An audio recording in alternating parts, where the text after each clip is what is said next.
Club here with us. Welcome everyone. Ann Arnett and Ann Sloan planned this wonderful program for us today. The book for our discussion will be Outsider Art in Texas, Lone Stars. The author, Jay Wehnert, originally from Baltimore, is a Houston Heights-based writer, curator, and collector.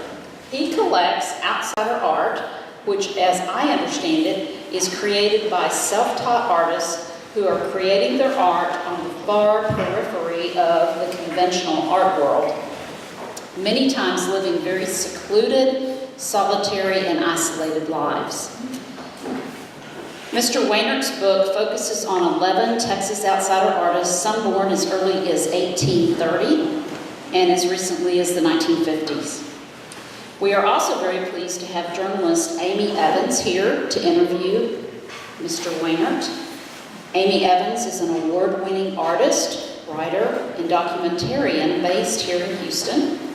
Her first book, A Good Meal is Hard to Find, Storied Recipes from the Deep South, co-authored with Martha Hall Foose and published by Chronicle Books, is set for release in early 2020. As you probably all know, once we adjourn, we are invited to Mr. Wehnert and his wife Victoria's 1897 Victorian farmhouse at 729 Rutland, where he will conduct a tour of his collection of outsider, self-taught, and visionary art. His collection also includes tramp art, prison art, and objects by anonymous artists. His latest book, Outsider Art in Texas, Lone Stars, the topic of our discussion today, is also available today for purchase. Welcome, everyone.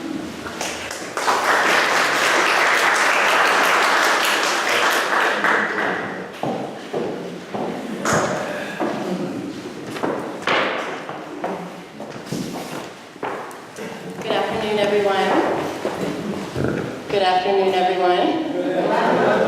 A big thanks to Ann Arnett for looping me into this event today. She had the bright idea of pairing us up together to have a conversation with y'all and in front of y'all today. I knew about Jay and his blog, The Intuitive Eye, some years ago when I was living in Mississippi. I'm from here. Lots of my childhood friends' mothers are in the room today. So I knew about Jay's blog and was familiar with the work he was doing with Intuitive Eye, which is what he calls his kind of umbrella of his work that he does and interest with outsider art. And then when I moved back, I went to a salon at his house. He has these wonderful events where you can go and be in his home and with his art and learn about specific pieces. And then we've been bouncing around Houston and seeing each other here and there since. So I'm really pleased to be up here with you today, Jay, in this context.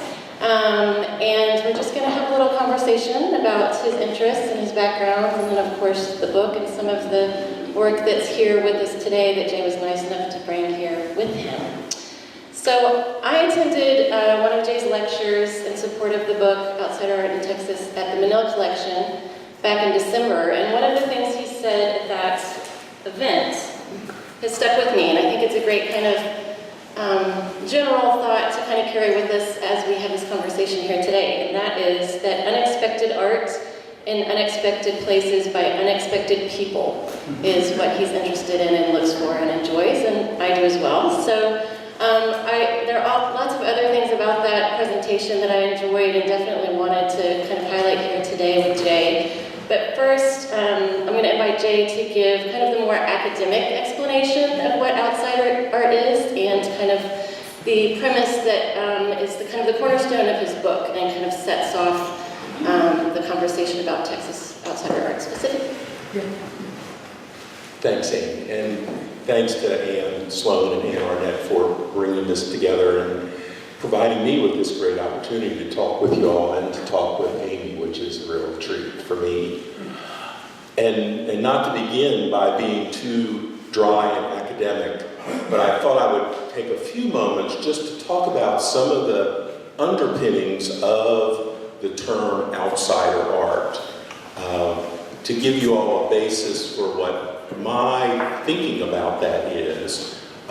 For me, it's a world of art that I live with and has become a lifelong interest and part of my intellectual curiosity, as well as collecting and kind of live and breathe outsider art.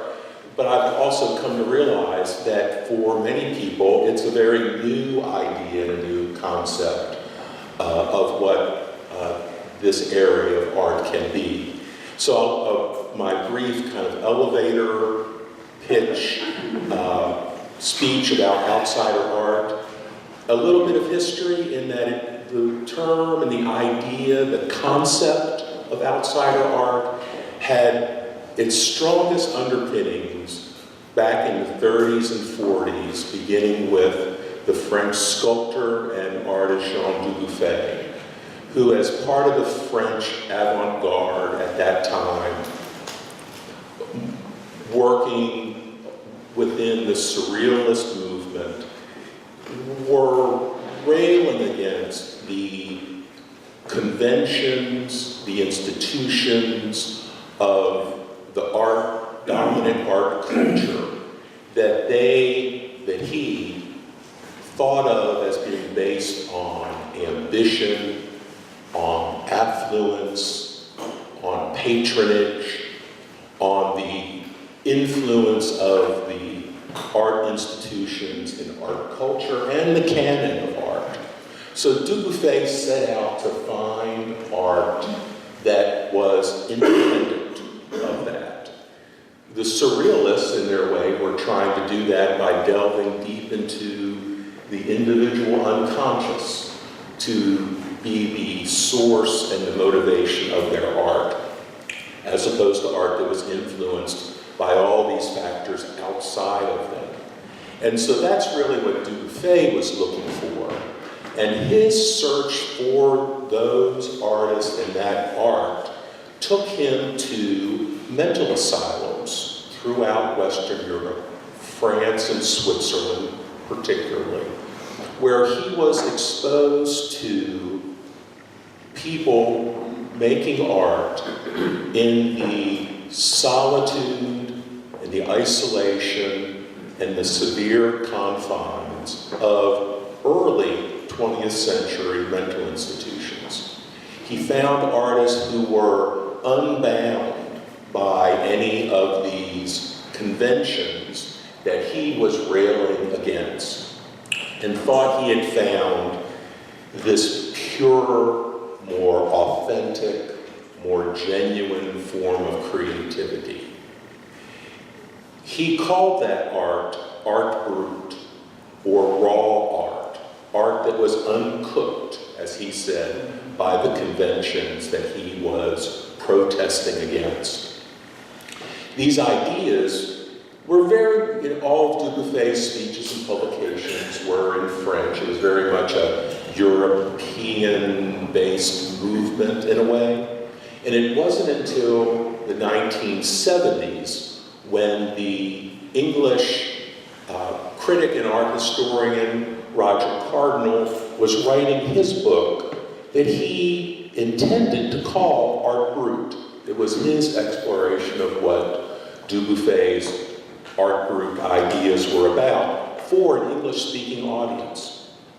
His publisher thought that his English-speaking audience wouldn't take to a French title and asked him to come up with a different title for his book about Art Brut. And Cardinal writes that over 2 or 3 long sessions with his publisher, they came up with the term outsider art as a synonym, an English substitute for art brut. With that, these ideas about artists who are creating art outside of the conventions of the art world, outside of the canon of art, outside of all the ways that we normally think about how artists make art, come to learn how to make art, how art is presented to us as viewers or consumers of art, exist and operate in a almost a parallel universe in some ways. And these ideas, with the Cardinals book in the 70s, quickly came to the United States and the rest of the kind of Western world, and have grown in both understanding of, knowledge about, and popularity. So, that's a little bit of information about where I come from with outsider art. It's this art that's based in this primary isolation of the artist from the conventions of the art world. With Dubuffet, that isolation took the form of the institutionalized artist. Outsider art has come to embrace artists whose isolation stems from other forces and factors, which can be economic, cultural, other institutionalizations such as incarceration, ethnic, racial, and even gender-based ideas can place someone within this broader range of what is thought of as outsider art. I think another important point of that is that they have no intent towards audience or acclaim. That's part of the isolation, is they're not working for anybody to see it necessarily. Yeah. So another thing I love about Jay's approach to art and art making and artists is his personal background, which is something else that he presents in public arenas such as this one. But he's from Baltimore, and I went to art school in Baltimore. And I love that part of his background because he loves speaking to kind of the misfits that were celebrated in Baltimore then and now, and how that informed his eye and also his interests in outsider art. Could you talk a little bit about that? Yeah, sure. I always enjoyed talking about Baltimore, my first home, and now I've been here in Houston since 1991, so it really is my second home as well now. But growing up in Baltimore, I didn't grow up with much exposure to or education about art, and my parents did not take us to museums. Living 45 minutes from Washington, D.C. at the time, I'm told it takes 2 hours to get there now, but growing up there, it took 45 minutes. It wasn't until I was in high school until I went to Washington to see the great museums there. In Baltimore, I grew up with a version of Baltimore where that wasn't what it was important to do. That Baltimore was the important place to be, and where maybe in Dubuffet's idea, the more genuine creative people were. Certainly a more genuine cultural experience was to be found in Baltimore than Washington.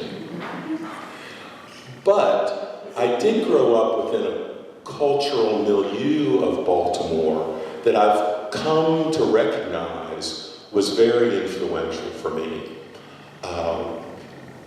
Part of growing up in my grandparents and parents grew up in two very working class Baltimore neighborhoods, one of which was the home for what is called Baltimore screen painters.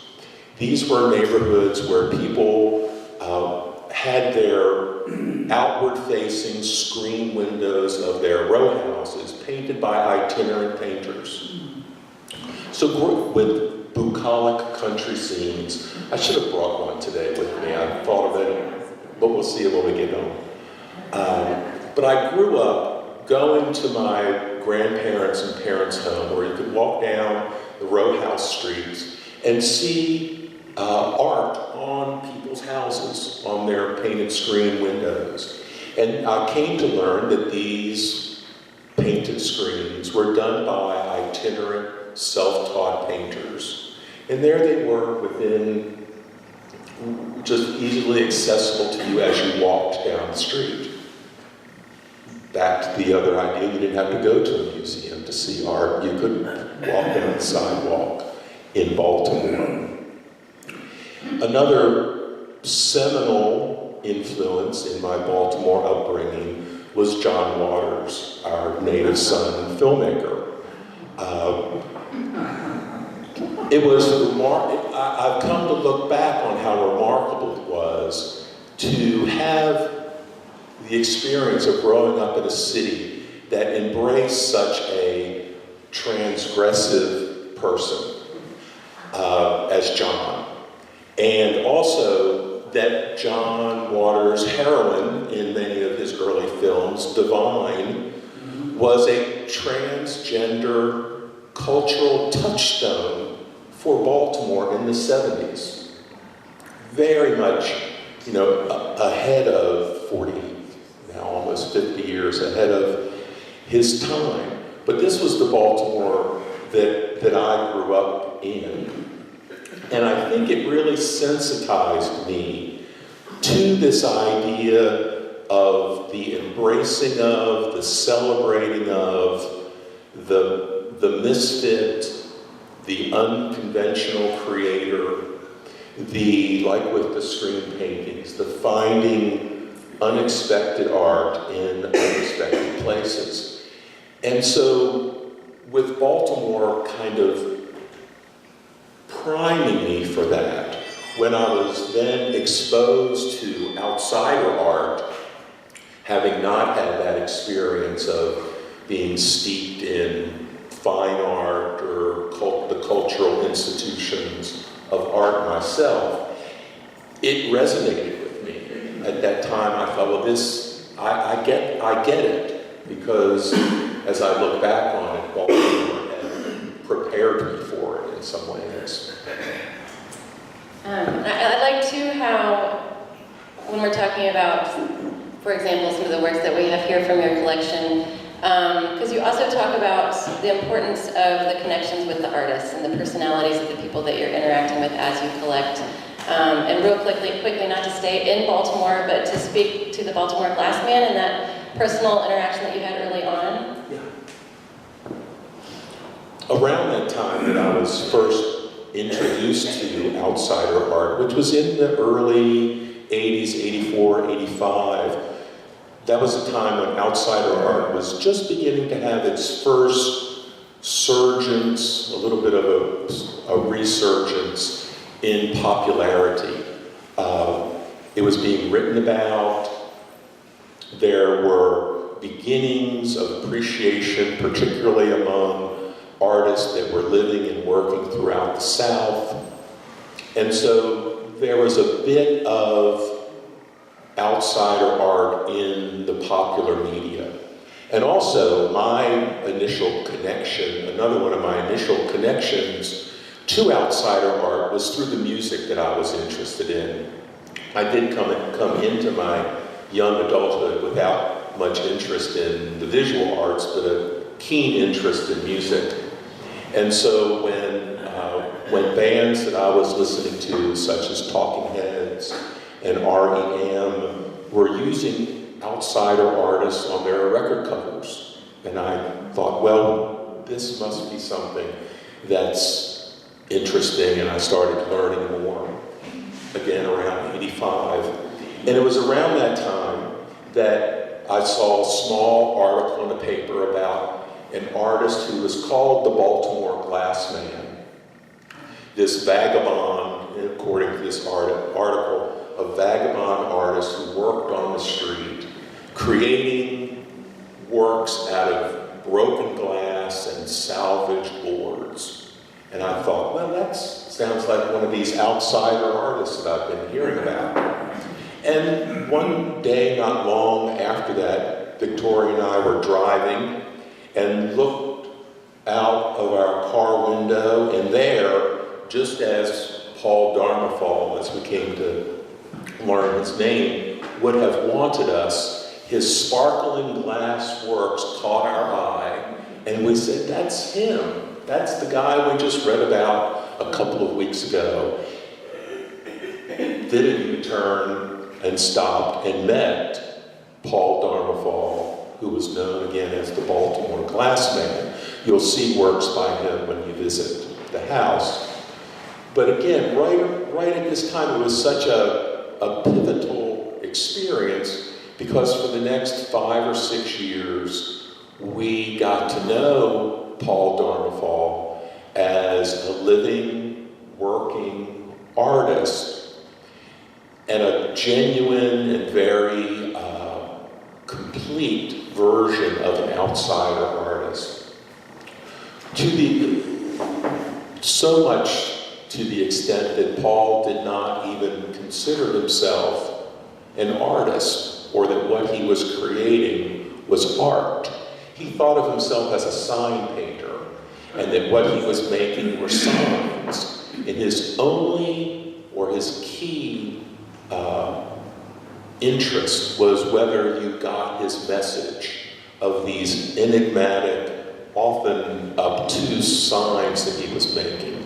He was perplexed by the idea that you might take one home and put it in your house. He only wanted for them to be outside where people could see them. So again, he was creating what appeared to us as art in a very rich creative endeavor, but for him had very much a utilitarian purpose, and was a means, of course, of great expression on his part. And so I'll be glad to point some of his work out when we're at home later. I'm going to do something very unfair, and that is ask you 2 questions in one. For the sake of time, I know we could be here easily 2 hours. But to jump from Baltimore to Texas and your book, there are 11 artists featured in the book. And so the first part of my question is, how did you edit your interests and thoughts and ideas and personal goals to focus on 11 artists from Texas? And then the second question is if we could focus a little bit on Chelo, the one female out of the 11 in your book. Sure.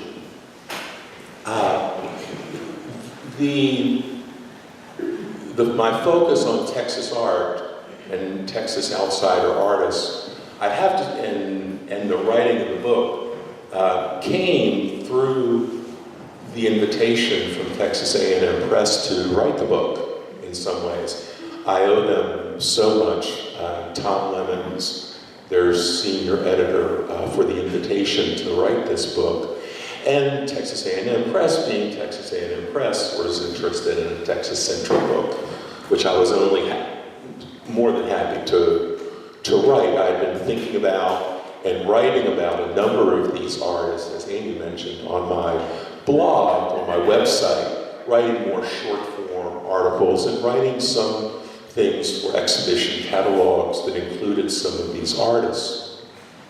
So I was really pleased to have this opportunity to expand both my own thinking about the individual artists, take on some new artists from Texas that I had not written about, and try to weave together this narrative of who and what outsider artists are, the 11 artists that I chose for the book. What I tried to do with that group of 11 artists was to have each of their stories reflect a different avenue of their isolation and how it brought them to their creative work. And so, again, getting back to there are artists such as Eddie Arning, who's right up here up front, who was institutionalized for most of his life in Austin State Hospital. He would coincide most closely with the artist that Jean Dubuffet was looking at back in the 30s and 40s in the European asylums. Other artists who we've got right up here is Frank Jones, who did all of his work while imprisoned in Huntsville State Prison. And Frank Jones's work depicts his lifelong struggles with demons that followed him throughout his life, and his attempts to incarcerate them in what he called devil houses.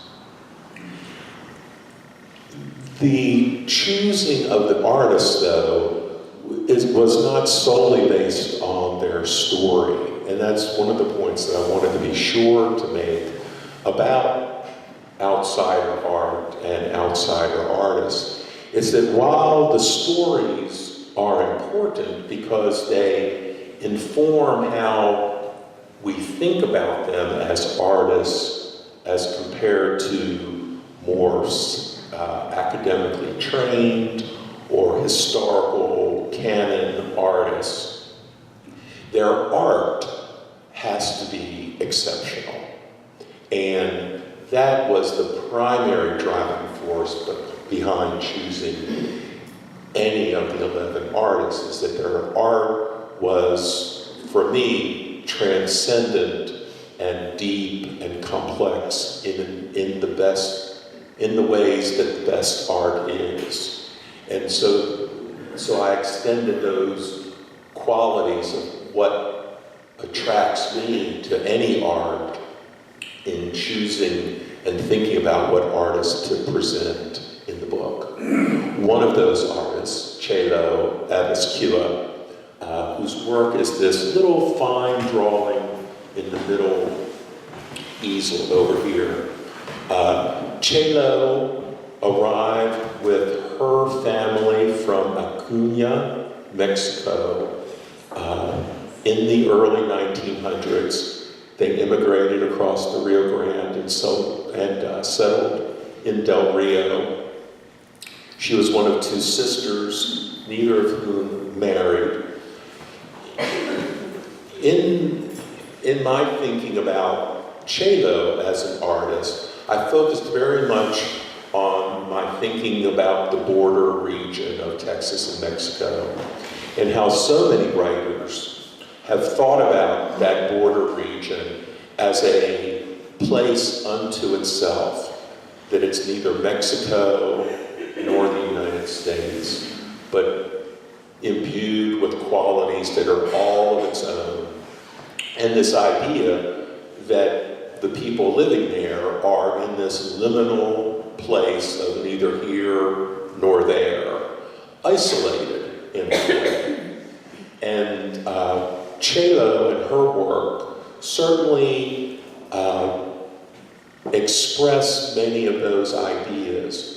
Much of her work was infused by her study and her passion for mythology and native legend. It was also inspired by the aspirational aspects of emigrating to America, and that her work was an attempt in her way to meld some of those influences into an art that she thought of as unique in its way. Yes, and I especially loved hers because hers was so much about identity and the kind of psychological borderlands and the way that she worked. And when you pick up a copy of the book, one of my favorite pieces is this piece on page 52, The Smile of a Texan Girl. And in the bouffant here is the state of Texas. And her neckline, yes, her neckline, really wonderful piece. And I love seeing some of these pieces in person because, especially this piece by Chelo, it's so small and intimate, and you don't get that feeling in the book. It seems like it would be a lot bigger piece, so it's really interesting to see things in person here. Time is just running out, but two more things I want to touch on selfishly, if we may. We did want to leave some time for questions, but one thing I really wanted to get to with you, and I think you may be thinking that I'm a broken record about this by now, but I really love the conversation about materials, because I think that's part of it with people who have just an urge and a need to create. What they create with is secondary. And so Chelo uses ballpoint pen. I think that Arning's work is really interesting in that kind of conversation because he was working with an art therapist who supplied him materials, but then he ended up just really liking crayons and oil pastels. So could you pass that, talk about kind of paper and how the things they use are, the pieces they ended up creating are more or less ephemeral. They're not meant to stay around or last or be archival in any way. It is one of the key qualities of the outsider artist is that they are self-taught. And so no one has told them or taught them about art materials, what are proper art materials, what aren't. And so they are often making do with materials that are in their immediate environment. There used to be, I remember hearing an old adage about outsider artists, that they're breaking the rules. But I've rethought that idea in that they are not breaking the rules because they don't know the rules to begin with. They're creating their own rules. It's an apocryphal attribution, but someone said that outsider artists are a movement of one. Each artist is their own art movement. And so the artists are using common everyday materials in uncommon and unconventional ways. The other part of Eddie Arning's story is that crayons were the first materials that he was given. And so he began using the first thing that he was provided with by the art therapist. So as Amy was alluding to, the artist's work is often ephemeral. It's not meant to last. The artist is not creating with that long-term purpose in mind. One of the challenging things within the art world, as this art becomes more understood, more accepted, more embraced by more than the niche interests that people like me have had in it, is that institutions and museums are challenged by how to conserve this material, how to save it. Many of these artists, not these in the room, but many of these kinds of artists also create environments. The Orange Show here in Houston is a great example. And the Orange Show is a huge challenge of a place to preserve, because Jeff McKissick, who built it, was an amateur builder who did it himself from materials that he collected himself. And so it falls upon caring and careful people to try to preserve that past the lifetime of the artists. So I wanted to end on, we do still have some time for questions, but I wanted to end on another selfish request I had of Jay. And that was that one of my favorite things about his Instagram and his blog is the series that he has, Unnamed Creations, where it's anonymous folk art, and then the conversations that happen on Instagram from that. And so he brought a piece from the Unnamed Creations, the rattlesnake here. And I just thought it would be a great way to kind of circle back around to the idea of art being everywhere, if the seer is open to seeing it, where they might find it. And also on his blog, Jay mentioned his musical tastes and inspirations. And this part, and maybe more of your blog, I'm not sure, but in the Unnamed Creations, he always ties the piece to a specific piece of music, which I think is really fun. Do you want to say a quick thing about the Unnamed Creation series, and then maybe we'll open it up for a couple questions? Sure. One of the things that's interesting to me is that by the nature of the outsider artist who is not seeking an audience for their work, much less acclaim for their work, or to conduct commerce in their work, they often remain anonymous. So one who's like myself, who's always on the lookout, looking through thrift stores, flea markets, dumpsters, piles on the side of the road, you find things that are unattributed, wonderfully creative things that will be anonymous because the artist did not often, because often the artist did not feel or have the desire or the need to put their name on what they were making for posterity or for a market. And so this idea of the anonymous aspect of art is an intriguing one for me too, because as a writer and a storyteller, it provides you with the opportunity to make up the story. Or it's just an intriguing part. A lot of speculation. And so something like this rattlesnake, who I found in Rogers, Texas, was made by someone who obviously had metalworking skills. They knew how to weld and solder, but took the plow, this wonderful curved piece of iron and spring, and very much in the spirit of Duchamp and ready-mades, created this wonderfully elegant rattlesnake that is so connected to its place in Central Texas, where rattlesnakes are ever present. And so it's very much grounded in its place. Stems from a maker, here comes all my speculation, from a maker who knew about rattlesnakes, who had a very great feel for them, and took it upon themselves, again, thinking how one might be motivated to do this, to put these elements together to make this. It's wonderfully kind of tantalizing to me to think about it and to write about it. So do y'all have a couple of questions while we're here together with Jay? Yes.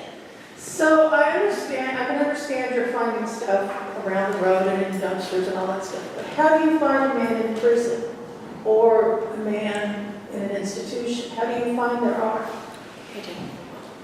That is a really great question.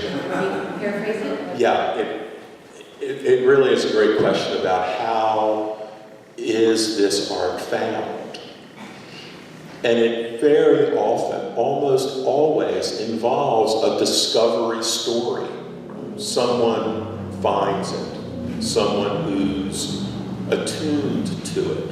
So, for instance, Frank Jones's work was found at the Huntsville Prison annual art show, which they used to have, along with the rodeo.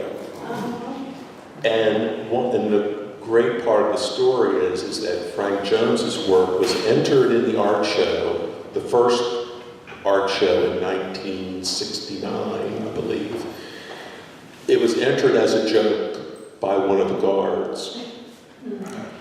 The art show was juried by the Art and Sculpture Department of Sam Houston College. So Charles Pebworth, who just died last month, and other artists from the university came to judge this show, thought they would be seeing cartoon sketching and leather work and other things, and saw Frank Jones and immediately awarded him first prize. And then also at that first art show was a gallery dealer from Dallas who then began supporting Frank Jones's creativity. So that's often how it's discovered. The artist who I feature on the cover of the book is Charles Delshaw, whose work is one of the great discovery stories. Charles Delshaw he was the artist who was born in 1830, who emigrated here from Prussia. This is a long story, but I'm going to make it very short to its discovery part.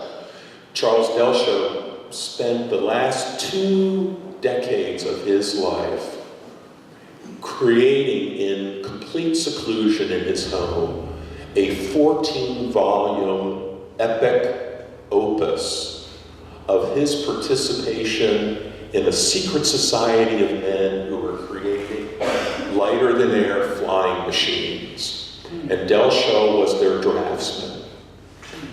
His family did not know what he was doing in the attic of the home. And when he died, the contents of the attic were not seen until 40 years later when there was a fire at the house. And these 14 volumes of hand-bound sketches, drawings, paintings, and text were pitched out onto the sidewalk, where they were picked up by Fred Washington, who ran Fred Washington's junk store on Washington Avenue. Some of you may remember Fred Washington's shop. From there, they were discovered by my now dear friend Mary Jane Victor, who took them to Dominique de Menil, where the books now reside in the Menil collection.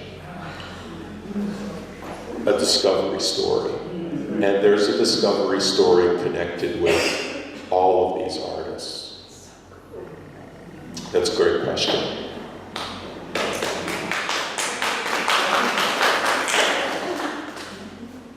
Please. I was just going to ask if you have any insider stories about, I mean, I've seen some exhibits in major museums of outsider artists, like Joel Trailer or William Edmondson, and when somebody is discovered and then really becomes recognized widely, if that sometimes changes their outlook or their goals or anything like that. I don't know if you have any sort of stories of It can. It varies widely, and it can be a very much of a range. And I think it often depends on how deeply immersed the artist is in their own world and how deep their isolation is, both physically, psychologically, and in all manner. So it can run the gamut from an artist like Howard Finster, who was an evangelical preacher who had a calling from God to create sacred art to spread the gospel.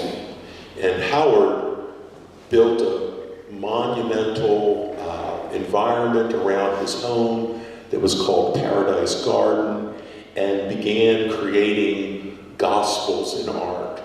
And so Howard had very much a motivation to communicate with his art, put it out into the public sphere, engage with visitors to the garden.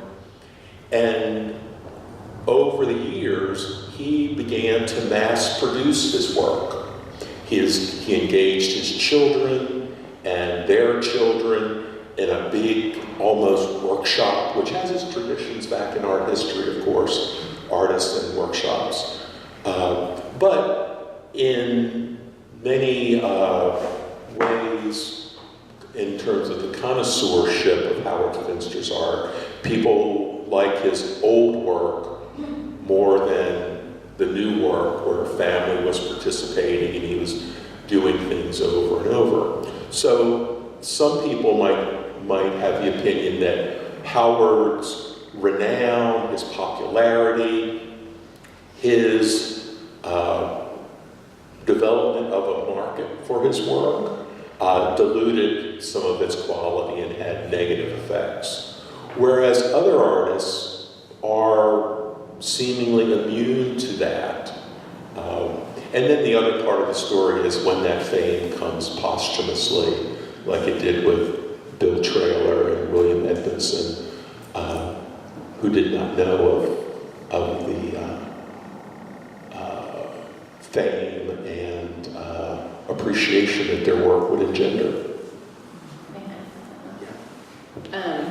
I think an interesting story too is Arning, because he worked within the confines of the mental institution with art therapists and made some money from his work, but then after he was kicked out of the nursing home where he was in later in life, he stopped creating altogether, which I find really interesting.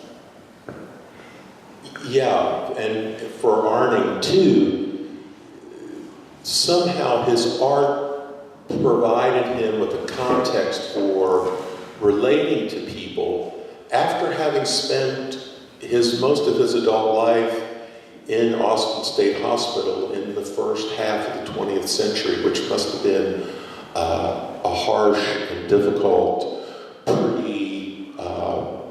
pre-institutional reform kind of place.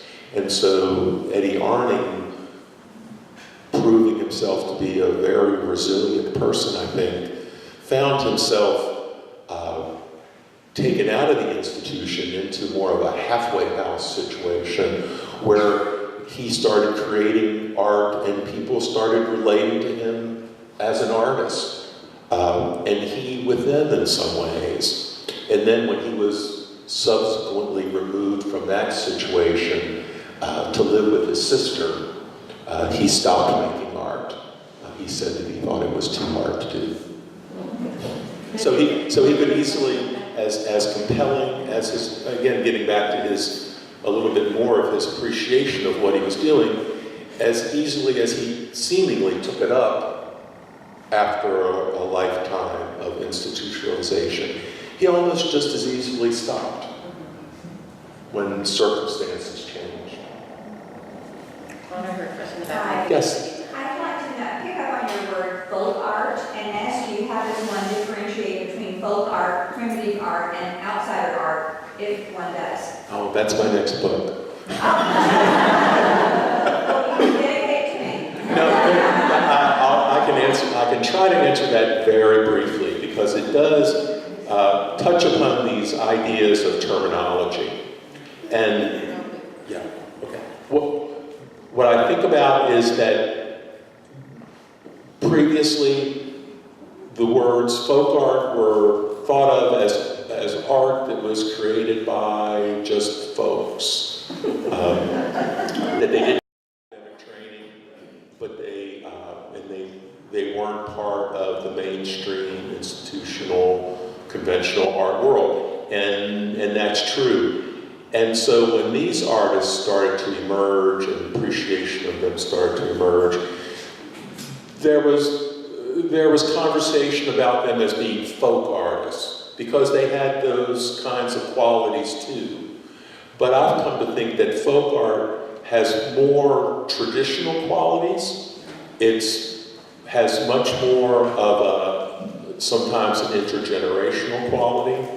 And these artists are working in much more of a vein of, again, isolation and solitude, and not so much in a vein of tradition. Yeah. Thank you all for being here. And if you can join us at Jay's home immediately after this, you can ask me all the questions you like. How's that? Thank you for being here. Let's take 5 or 10 minutes, grab some more food because we've got a ton. If y'all could be at the back in case there's a few who want to get some books, give a few minutes for that, and then